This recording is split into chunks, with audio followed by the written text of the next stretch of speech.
Alors, il y a une sorte de surmoi astrologique actuellement qui perdure, à savoir qu'il faut impérativement que l'astrologie s'aligne sur l'astronomie. Alors, j'ai reçu à ce sujet deux courriels dont je préfère ne pas citer l'auteur. L'astrologie actuelle doit s'aligner sur le ciel actuel.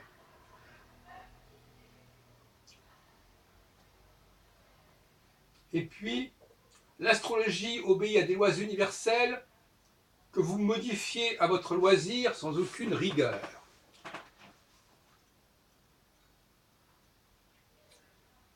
Je crois qu'il y a un malentendu dans cette discussion. La question n'est pas ce qu'on imagine que l'astrologie doit être. La question est de savoir comment elle s'est constituée. Donc on n'est pas dans le je voudrais l'astrologie comme ceci ou comme cela. La question est de savoir qu'est-ce qui a été décidé. Alors on me parle de rigueur, mais moi c'est pas mon problème. Moi j'essaie de comprendre comment ont procédé les premiers astrologues. On peut très bien leur reprocher un manque de rigueur. C'est pas mon problème. Nos astrologues actuels s'imaginent que c'est eux qui fabriquent l'astrologie, que c'est eux qui structurent l'astrologie.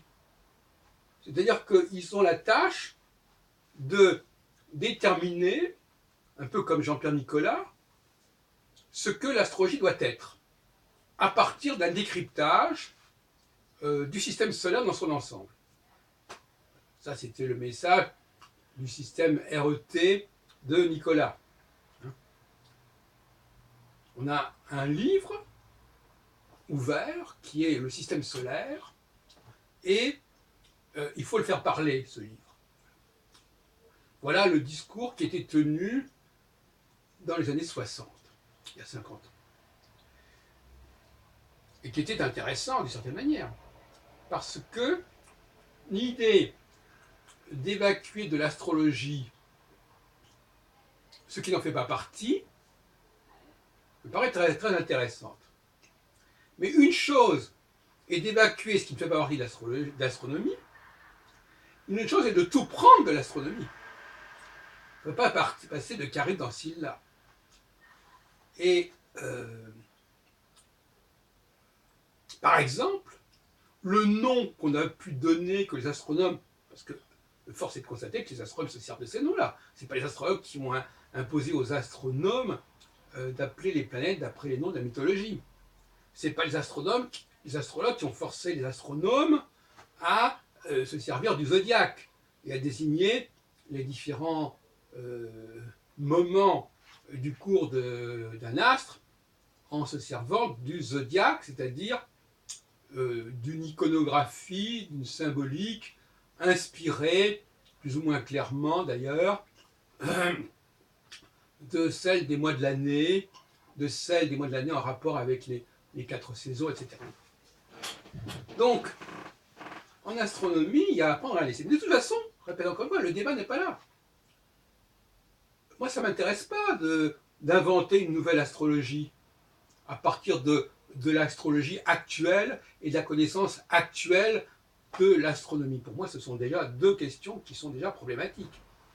Je n'ai aucun respect pour l'astrologie actuelle et je n'ai aucun intérêt pour l'astronomie actuelle.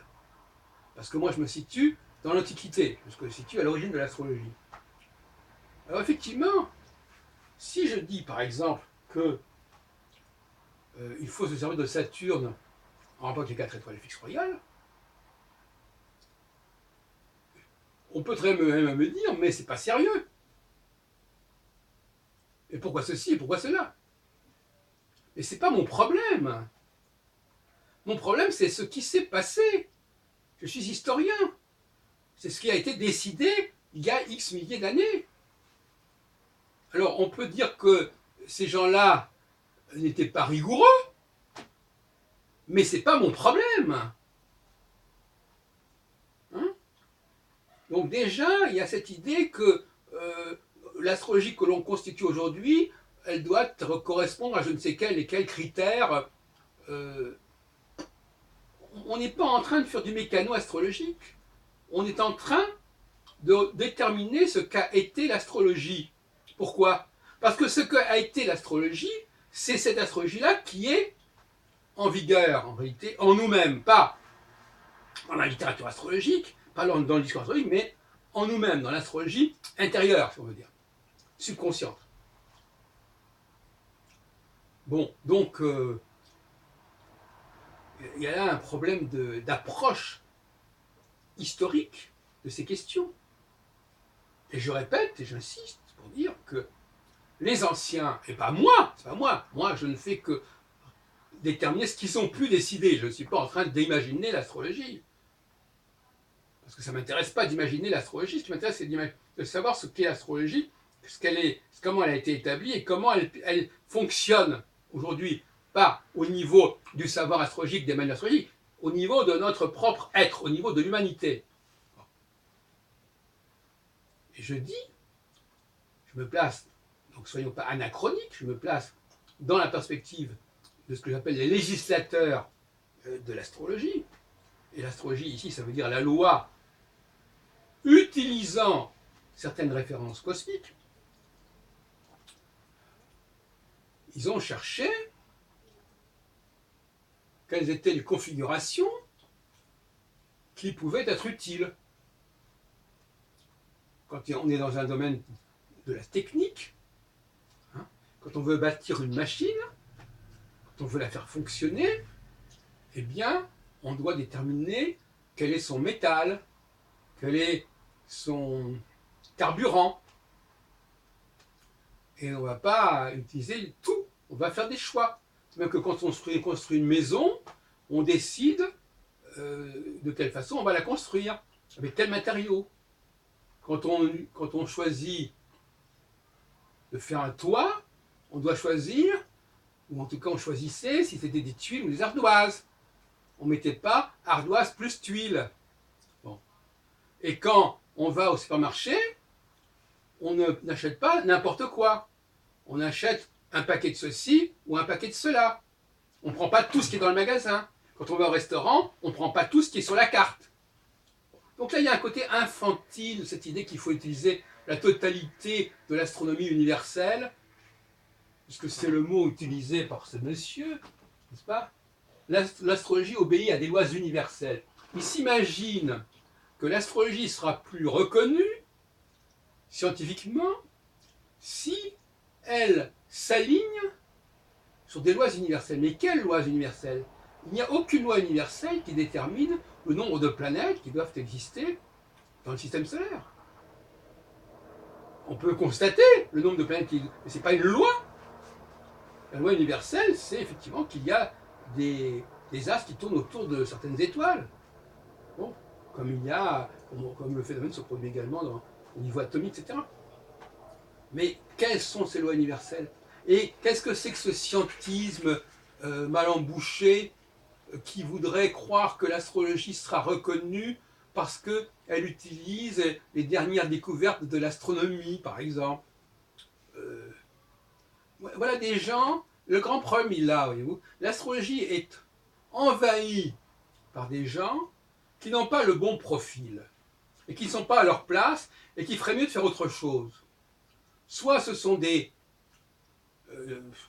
commerçants qui essayent de donner, qui sont des gens dans les services, alors on essaie de donner satisfaction aux clients, ou bien on essaie de montrer que le produit lave plus blanc, qu'il nettoie bien.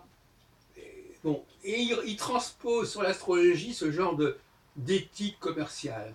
Ou alors, ce sont des gens qui réfléchissent sur l'universel et qui veulent nous proposer une astrologie qui soit l'interprétation, le commentaire du système solaire dans sa totalité, avec le zodiaque, avec le nom des planètes, etc. C'est-à-dire qu'il faudrait que l'astrologie soit une sorte de servante de l'astronomie, alors qu'en réalité, l'astrologie se sert de l'astronomie, mais elle n'est pas la servante de l'astronomie.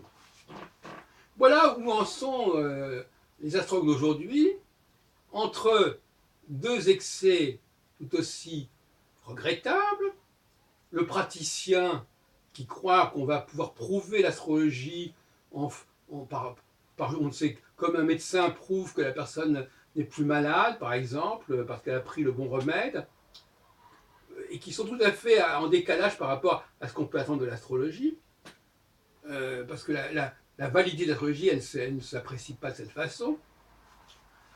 L'astrologie, pour moi, est un bord, aujourd'hui, le projet de reconstitution de l'astrologie originelle et d'observation autour de soi de grands processus collectifs, de grands processus sociaux, qui seraient la preuve de l'existence d'un programme astrologique qui est fondé sur la dualité.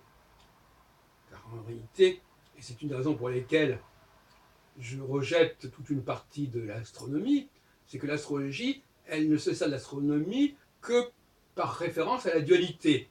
Donc elle cherche de la dualité, pas forcément là où elle existe, mais elle essaie d'extraire de l'astronomie cette dualité. Et elle le fait assez facilement en opposant dialectiquement la planète et l'étoile.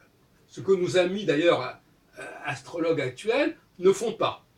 Ils préfèrent opposer Mercure à Saturne ou à Pluton, qui sont des planètes du même ordre, mais ils ne sont pas dans une véritable dualité matérielle entre deux corps célestes de nature différente. Et d'autre part, avec leur zodiaque, leur typologie alambiquée, ils sont très loin d'être dans la dualité et de s'intéresser à des phénomènes qui sont dans la dualité, c'est-à-dire des phénomènes qui sont réversibles. A devenant B, B devenant A. Donc finalement, l'état actuel de ces astrologues est assez pitoyable et fait pitié, je dirais, effectivement.